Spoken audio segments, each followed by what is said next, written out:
Information station 1370 WOCA. Ocala. After bells chime, after the night wraps around us in fading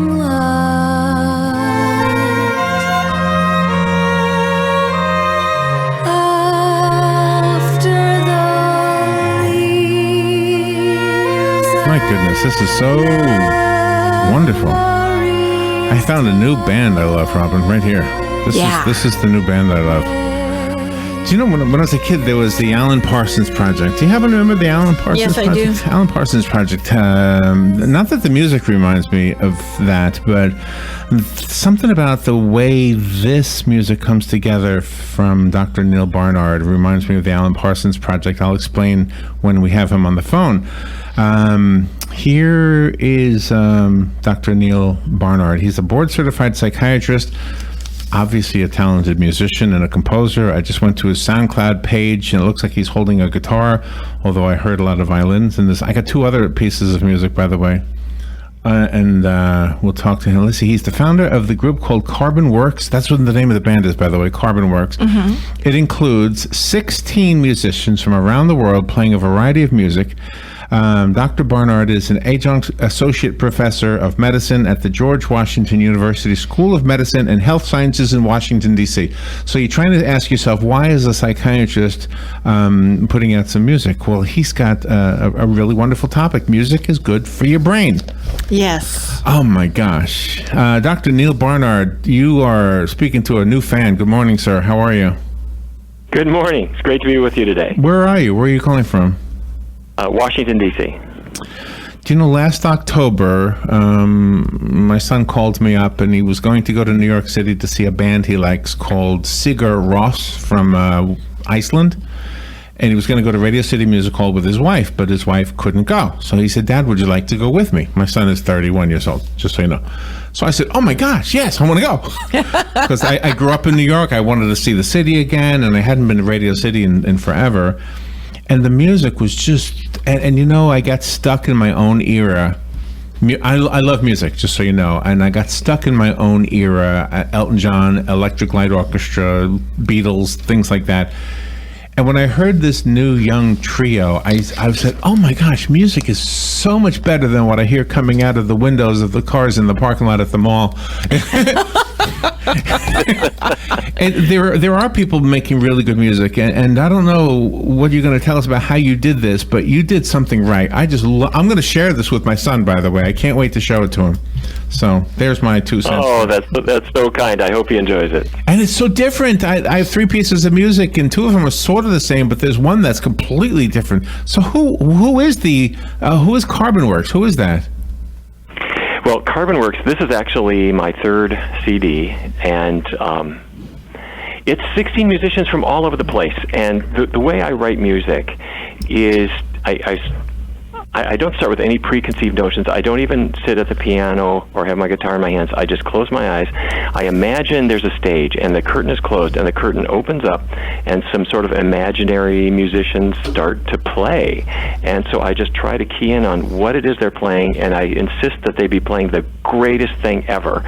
And then I open my eyes and write it down. Oh, my gosh. I know that sounds like a funny process, but that's what you do. And then I try to get it down on keyboards, and you can then record it in a sequencer.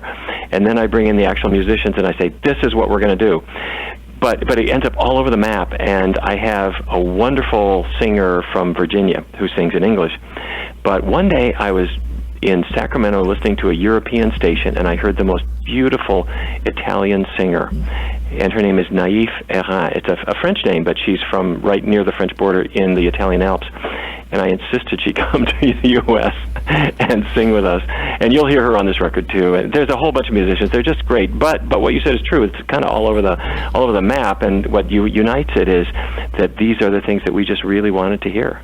Do you remember the Alan Parsons Project by chance? I know about them, but I'm not super familiar with them. But it's kind of the same way of bringing in a lot of different influence. That's exactly Well, right. he's not old like us. Alan Parsons. Well, Doctor's not old like us. Neal Barnard, you are to this group as Alan Parsons was to the Alan Parsons Project. The only difference is you didn't put your name in your group. I love it. Go ahead. I love the name CarbonWorks, by the way. Go ahead. Well, the idea is we are all carbon. And we are made of carbon. These are our works. So we're taking it down to a basic level. I love that. You know, it had its origin in a funny way, and I never really connected my medical work with my musical work. When I was a kid, I grew up in Fargo, North Dakota, and my parents had the idea if you were a civilized young man, you had to play two instruments. So I was sort of chained to the piano and the cello, and then when I learned about the guitar, that kind of took me over, and I was a medical student later by day and a rocker by night to the extent I was able to do that. But what happened to me was doing research studies, we started to notice that some people had cravings for food or alcohol or tobacco that were caused by dopamine deficiencies. Dopamine is a brain chemical that when you are low in it, you're set up for all kinds of addictions, including food addiction. And that caused me to look at what is it that will give them some dopamine back. And it turns out that music is a way of doing it. Really? With no negative side effects. So I started to explore how music could be medicine. But the truth is, I was always studying music ever since I was a kid just because I liked it, and I never put two and two together that it might actually do something for you. You know, it might explain why Mick Jagger is so skinny, but I think he did drugs. Yeah. He's getting his dopamine from some other source, you're saying. Maybe so. But it really is true. You bring three elements together. You talk about music, activity, and socialization, how they all interact with each other, and how one is not more important than the other. They work together. You know, you could go into like an aerobics class, like a Zumba class. And what are they doing? There's a whole bunch of people getting together, kind of doing high fives. That's the socialization part. They're playing music, usually loud music, sort of some variant of disco or whatever. And they are very physically active. All three of those things, the activity, the socialization, the music, all cause dopamine to be secreted in the brain. And I guarantee you, there has never been anyone who stopped a Zumba class to say, "Stop it! I'm going to go eat some ice cream now." They're so intent on doing what they're doing that the thought of having a cigarette or eating junk food or any of these other sources of dopamine, those thoughts are just squished. So we have we've been exploring the world of research that's actually using this medicinally. But my hope is that people won't look at CarbonWorks like it's a prescription. I hope they'll just really like the music. Oh my gosh, that's why I wrote it. Well, that's the key right there. Let people hear the music, because I was mentioning the group my son wanted me to see up in New York City, and I fell in love with them too. I mean, right away, I became a big fan.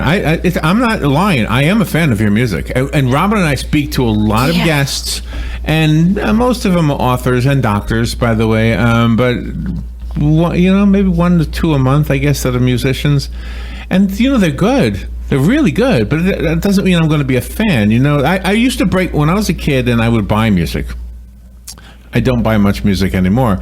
But I'll probably buy this. And here's what I used to do. I used to say, well, a friend would say, "Do you like the song by whatever?" And I would say, "Yeah, I like it." But the real question is, would I buy it?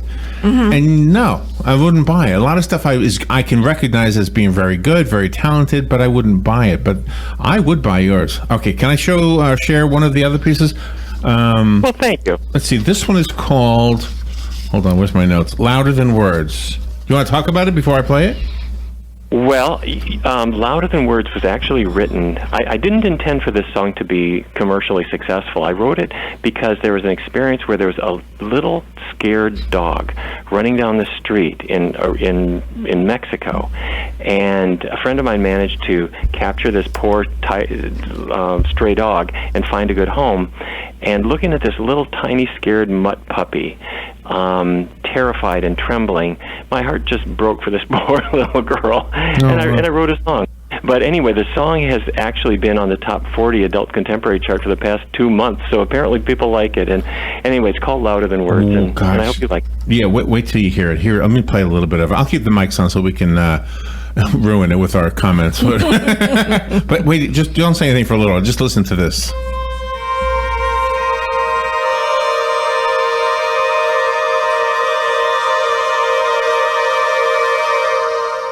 There's a time in early hours when we're all just shades of gray, walking alone with your demons in tow, and memories that won't go away. And if I reached out my hand and I found words I could say, and you, trembling and all, could you understand, or would you turn away? All right, here it comes, Robin. Listen. Watch this. Watch this. I hear beating your heart, singing your heart, louder than words could ever Wow. Oh my gosh. louder than words. Something in me just had an orgasm. I don't know what it was, but that was awesome. I don't know. That is so. Gave me chills. That is so good. Where are you when you're doing this? Are you playing guitar in the studio, or are you sitting behind the glass? Where are you? In this one, I'm playing the piano. Oh my gosh. I'm playing the piano. And, there's also, if people want to go on YouTube, there's also a video associated with it. Which Really? Kind of. Well, in the old days, a song was just a song. Today, a song has to be a video. So every song on the CarbonWorks record does have a video, and this one has some animal images that kind of speak to who animals are, which for me as a kid growing up, I grew up in Fargo, and we thought of animals as livestock, and you'd shoot them when you'd hunt, and at some point along the line, my heart opened up, and I started to view them in a different way. And so that's what the video is, and I hope people get a chance to go ahead. Are you a and look at that. vegetarian? Did you turn vegetarian? I am now. Yes, I have made up for, in fact, vegan, no animal products at all, which Really? medically is also a really good idea, but I was not raised that way at all. And no, I was really raised the opposite. In North Dakota, we ate roast beef, baked potatoes, and corn every day. Yeah. except for special occasions when it was roast beef. On special occasions, it was roast beef, baked potatoes, and peas. But no, that's all we did. But later on, when I was in medical school, I learned a thing or two and threw the animal products out and never looked back. Really? You talk about the medicinal effect of music, and you use the example of women in labor. Yes, this was an amazing thing. Needless to say, labor can be painful. Yes. So researchers did a study in which they asked women to rate their pain on a quantitative scale, and then they did the study again, but the women would rate their pain while they were getting a constant physical massage. And then they did a study a third time where they got no massage, but just constant music that they knew the women liked. And what it turned out that their pain was reduced up to about the same degree as getting constantly physically massaged the whole way through. So this doesn't mean it's going to take the place of all medication, but it does have a significant effect. And in fact, if you use it in, say, post-operatively, a person's had a hip replacement, and they go home, if you give them a music prescription and you say, I want you to listen to music at these certain times a day, you find that the number of pain-killing pills that they were going to use actually diminishes. They just don't need as much because the music has a slight pain-killing effect too. I was just looking at the video as you were talking, and the animals is beautiful. How did you get those shots in the snow? I mean, are you a talented videographer as well? Thank you. There are lots of videos there, and have a look at them. There are some that are uplifting. There are some that are troubling. There is nothing you can't show your mom. By the way, There you go. We have no lyrics and no images that would make anyone blush. But there are. That's not. I'm from the generation before that kind of thing. But there are images, I think, that people will be glad they saw. All right, I'm looking at the video now. I'm going to play the song in a second. I'm looking at the video without sound for Samurai. Is that you on the guitar in the video? It is. Yes, Samurai is about a little girl who, this is also an animal-oriented one, I guess. She's a real little girl. She's lying in bed asleep, and she's surrounded by all her stuffed animals, and she wakes up to discover there's a rock band in her bedroom. Yeah, there sure is. And so the guitarist hands her a sword, and she is transformed into this little 6-year-old samurai who decides she's going to cut the chains and free her animal friends, and then you see this kind of ludicrous footage of the animals running free. But the funny thing about this, when we did the song, it's a very aggressive sounding song. It's in 15/8 time. It's really hard for the musicians to play. 15/8 time. All right. Okay. Yeah. Don't you hate time? Loud and I hate time. But I got to tell you, as well, it's a very crazy time signature, and it's very hard to play, and it's aggressive, loud music. It's sort of punk music. But if you put a 6-year-old girl into it, suddenly it just calms down, and it's something that people really have. Yeah. Oh my gosh! Did you see what was that movie? The Southern Beasts of the Southern Wild. Or Yeah. something? Did you see that movie? No, I think I've got to put it on my list. Yeah, it was. Oh, and the music in that one, by the way. Outstanding. You're going to love the music in that one. I went to see that movie because of the music, by the way. All right, now let me play this one. Listen to this one. All right, so you have to count 1, 2, 3, 4, 5, 6, 7, 8. 1, 2, 3, 4, 5, 6, 7. 1, 2, 3, right? You have to count. Right. By the way, you look like a doctor. I'm looking at you playing. You look like a doctor. You do not look like a rock star, but you are a rock star. Oh my gosh! All right, here we Hey, go. we do our Doctor. best. What can you say? All right, this is called Samurai, and the song is as amazing as the title implies it will be, and it's nothing like the first 2 that you heard, and I've only got really 3 I can play on the show today, so here's the third one I have.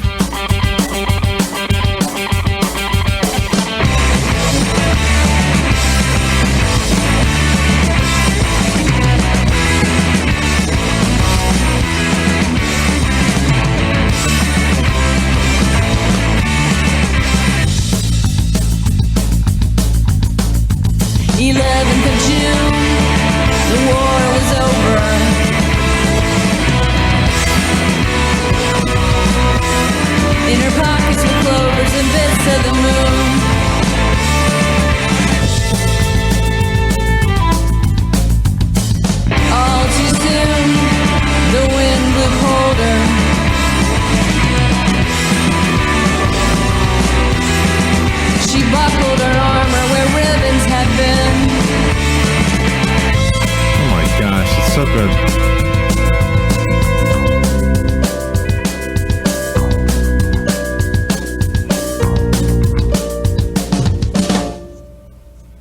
Don't stop. Don't stop. This is great. I love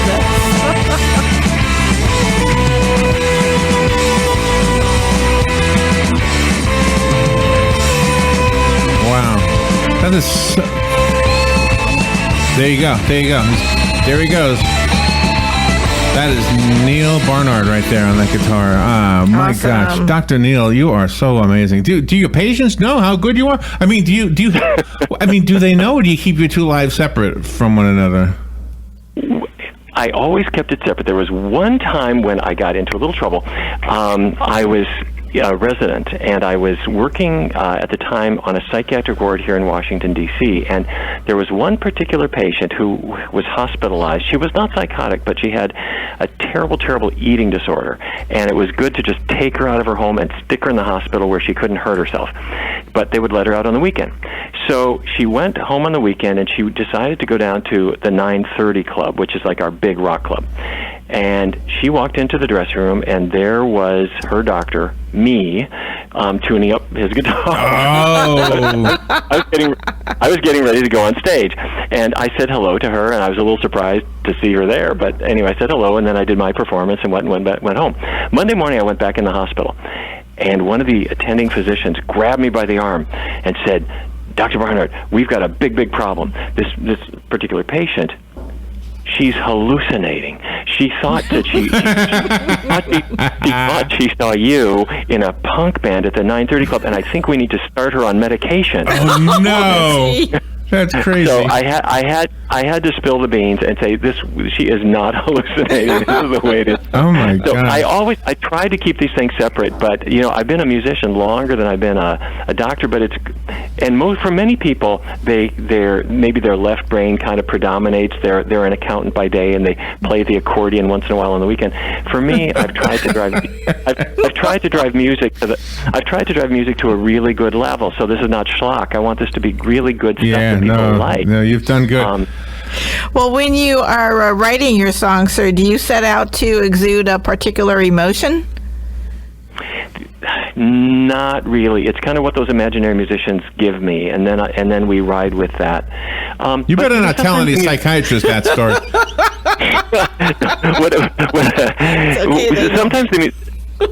Sometimes the musicians themselves will put the emotion in. One of our guitarists, I play guitar, and the other guitarist here is Chris Thomas King, who, I don't know if you ever saw the Coen Brothers movie, Oh Brother, Where Art Thou? I did. Yeah. Yeah. George Clooney breaks out of prison, and George Clooney is with his two other prisoners. They break out of prison, and they go to the crossroads, and there's a man standing at the crossroads who is a guitarist who just sold his soul to the devil to be the world's greatest guitarist. That guy, in real life, is Chris Thomas King, and he happens to be the world's greatest blues guitarist. So he was playing here in Washington, Nice. and he and I got together, and so we worked together in the studio. And there's another part of this record where you'll hear Chris and me. But Chris, he's like the modern day B.B. King, and so he's going to do it his way. So I just love that influence, and we put it in. But I've got him with the New Orleans blues playing against a string quartet, a Baroque string quartet. I love that At the mix. same time. I love that guitar sound mixed with that violin sound. Oh my gosh! Or the string sound. I just love that mix. Oh my gosh. Well, I'm not lying to you. You have a new fan, and I'm predicting my son will enjoy this as well.